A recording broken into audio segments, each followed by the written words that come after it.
She and Tristan tied the knot 3 years ago. When Tristan first crossed paths with his future wife, he was going through a rough patch. A deep sorrow had befallen his family. Overwhelmed by a wave of emotions, Tristan sought solace in the guidance of a psychologist, as suggested by his comrades. It turned out that the psychologist was none other than his future wife. From the outset of their sessions, Tristan knew it wouldn't last long. He was enamored with her almost immediately. He suggested ending their professional relationship and asked her out on a date. And so, they began their romantic journey. One blissful day, Tristan decided to finish work early to share a meal with his wife. Upon arriving home, he found her busy cooking in the kitchen. Approaching her, he embraced and kissed her tenderly while she continued attending to the stove. Suddenly, the doorbell rang. Peyton hurried to answer it, but was halted by her husband's request. "I'll take care of it, love. No need for you to be distracted," Tristan said. Opening the door, Tristan was met by a young man in his 20s, wearing a neatly pressed shirt and clutching a sizable bouquet of flowers. Initially, the young man wore a radiant smile, but as soon as he saw Tristan standing before him, the grin gradually faded from his face. The man appeared bewildered for a few moments, before finally managing to squeak out a few words.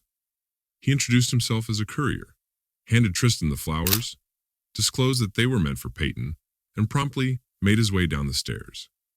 Tristan found himself equally perplexed by the young man's confused actions. He didn't even ask Tristan to sign anything, acknowledging receipt of the bouquet. With mixed emotions, Tristan approached his wife and presented her with the flowers, saying, "Here, a courier dropped these off for you." "A courier?"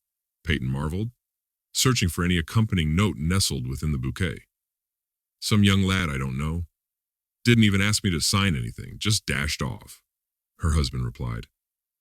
In that moment, a hint of realization flashed across Peyton's face, as if she had deciphered the sender's identity. "I believe it was a client of mine who sent them.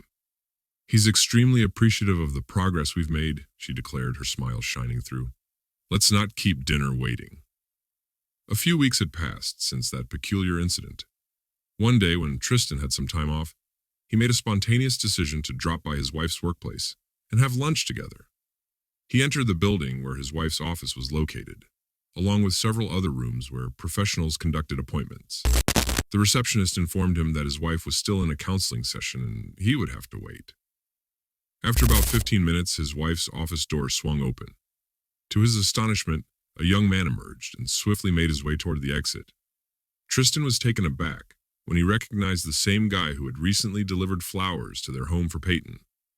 The young man cast a discontented glance at Tristan and hastily left the building. In sheer surprise, Tristan even rose from his chair. At that moment, Peyton herself stepped out of her office, and upon seeing her husband, greeted him with a cheerful wave.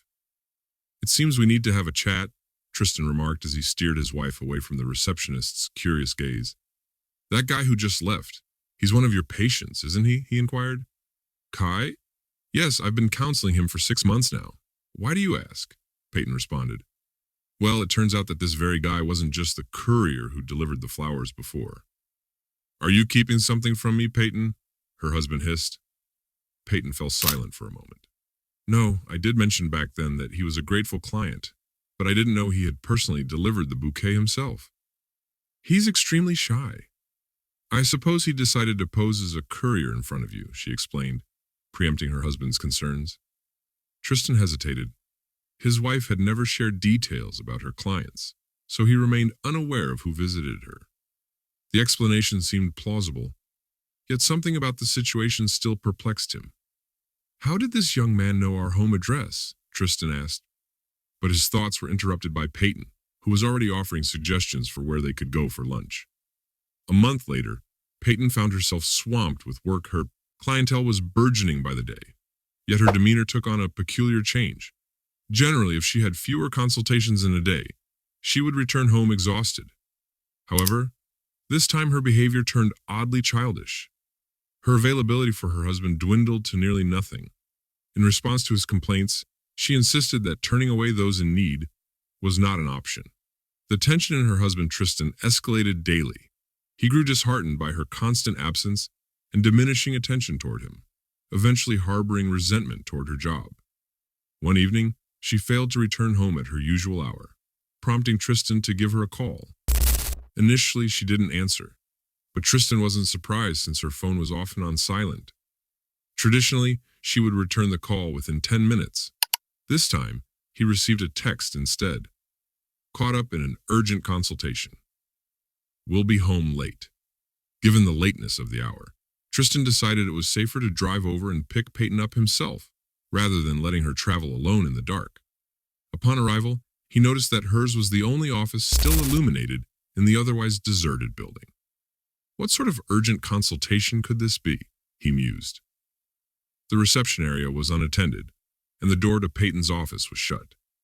Silently, he tiptoed to the door and listened. Typically, the voices of Peyton or a client would be audible, but this time there was only silence.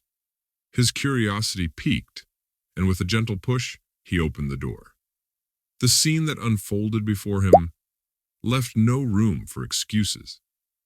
There they were, his wife and a remarkably younger man, locked in a compromising embrace atop her desk. What Tristan witnessed was unequivocal, rendering any explanation futile. Tristan's subsequent actions may seem unusual, but he acted swiftly and decisively. Anticipating the confrontation, he quickly took out his smartphone and captured a photo of the scene his wife had orchestrated at her workplace. Without hesitation, he pushed her negligent lover aside and told his wife never to return home again. He left the room, slamming the door behind him. The betrayed husband ensured that everyone within his wife's professional sphere became aware of the sordid predicament.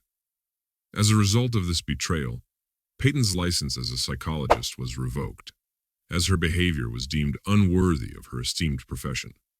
Now compelled to vacate the comfort of her husband's home, she sought refuge with a companion, grappling with the looming question of how to navigate life.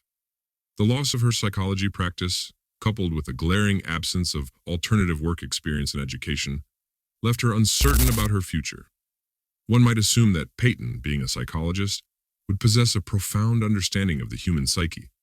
Yet she found herself unable to fathom her own actions or foresee the consequences of her choices.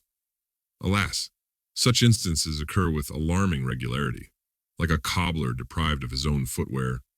Cheating Secrets podcasts like me